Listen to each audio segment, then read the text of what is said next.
sa aking nararanasan sa aking mga kliyente or sa kliyente natin na kapartneran, yung mga taxpayer po nating pinutulungan, nawawala yung procedure.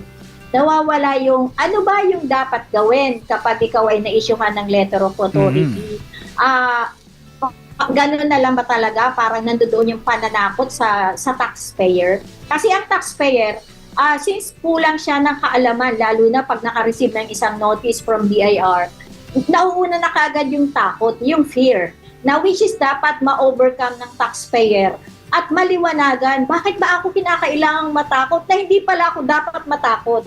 Ayan, partner Randy. Tama ka dyan, partner Quest, no? At idagdag ko lang dyan, kasi kapag, hindi naman ang taxpayer din kasi ang nag-uudyok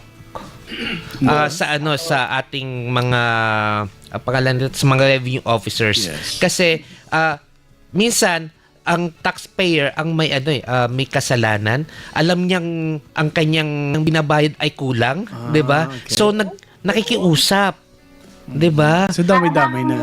Lahat damay-damay eh. Para ba sinasabi mo si taxpayer guilty ka agad? Hindi naman lahat, 'di ba? Sa matter of kulang ng kaalaman ang taxpayer, bakit siya na-audit? At ano yung mga aksyon bilang taxpayer, bilang mambubuhis, ay ano ba yung dapat niyang gawin o dapat niyang aksyon or obligasyon para ma-settle legally yung kanyang examination. Correct. At marami naman paraan na pwede kang magbayad ng maliit lang na hindi ka mag-under the table, 'di ba? Na partner Manuel, ka-partner Randy, ang alam mo isang magandang tulong sa ating mga taxpayer, makinig sila dito sa ating program. Sinasabi natin. Every Tuesday and Thursday, 7 to 8 p.m. po. Yeah, tama dyan. Tama. Naalala ko nga, na-discuss na dito yung tungkol sa pag-o-audit eh. Ilang beses Ilang na beses partner. na, oo.